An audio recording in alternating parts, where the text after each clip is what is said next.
two agencies today with us. One is OltreFrontiera. It's an agency that does almost like luxurious shop windows and vitrines that you have in Monte Napoleone. They work with lots of different brands, starting from Armani. They have Moncler as a client, Moschino, different others. You can go to their website and see more. And then we have a representative of Moschino today with us, who is doing visual communication and merchandising specifically for the brand. Good evening, everybody. I'm Cyril Lauria. I'm working for OltreFrontiera Progetti for 7 years right now. I'm a project manager and also art director of the company. My name is Stefano Barni. I am actually the director of visual merchandising, special windows and interior design for the Maison Moschino. I've been working in the last years for different brands, from Bottega Veneta to Margiela, Brioni. And my job basically is to design all the windows and approve everything that is creative, let's say on the part is offline. How does every project go? Because you have an idea and then you come to OltreFrontiera to produce it. How do you guys start the process? What are the approvals? And then are you present at every stage? Every window concept starts from a project that is product based, or product based means also the brand. I mean, it can be a very wide spectrum of meanings when you say product in a brand. When we decide to launch, for example, a bag, what we do in the house, we analyze the aspect of this bag and we start creating a story.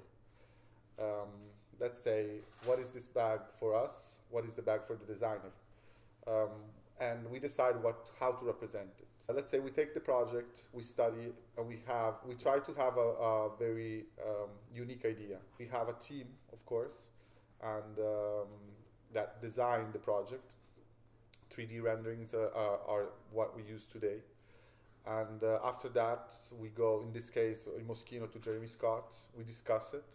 If he likes it, we move on. Then after his approval, we go to them. But there is a big part of research, of understanding of really the target of people we want to speak of, and that's mainly what we do. The customer arrives with a brief, and then we have to work on the brief in order to engineer, to design it, actually, to make it possible to produce it. And we have to work, it's a partnership with the customer.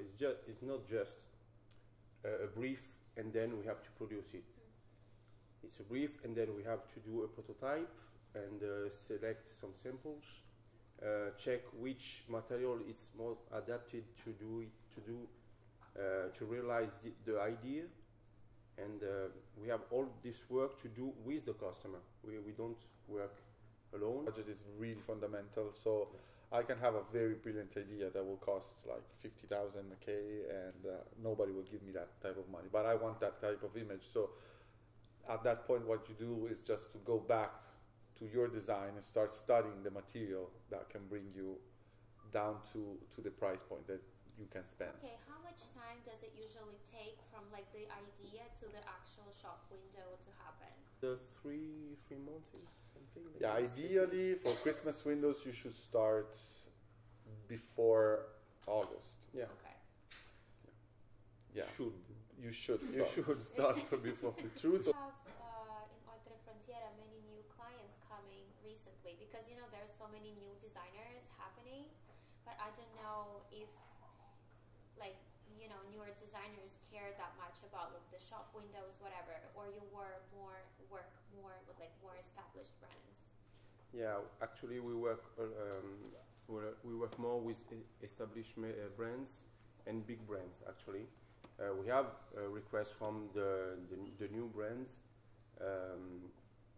also, and we work with them. But usually the big brands knows that they have to have a good window. Actually, they know that they have to spend money for a window. The new brands, maybe it's not the first. How can I say it? It's not the first investment they have to do. Actually, But that's why we work a lot with the big big brand, because we are in the market since '93. Have ever cases when everything was approved and then literally like last day it went to production, it's like change everything, stop? What do you do in those cases, and how do you operate in order to like recover the situation? We have to do it. We have to do it. I can tell you an episode. It's funny. Okay. So we did the couture, men's couture for the first time in Margera with John Galliano. So we arrive and nobody's allowed to see the show before. John is very specific, but he didn't say to anybody that this was a fashion show genderless. It was the first time that he was like interpreting like gender fluid. Like it was literally the size of the clothes were so small that were the size for a girl. And imagine that we arrive, we have an entire production of showrooms. Like it was crazy. Impressive to see, but then when we go to put the clothes on, you have to invent something. We start like sewing the mannequins on the sides, and believe me, it was hard. Like, eventually we managed, but it was something we worked, I think, over the clock for 2 days. It was insane. But at that point, you have the product. I can blame the fact that nobody gave me a brief that I needed to order mannequins in a different size, but you know, you have to react. Sketches that were so pretty. Now we have literally like almost a picture. I insist. Okay.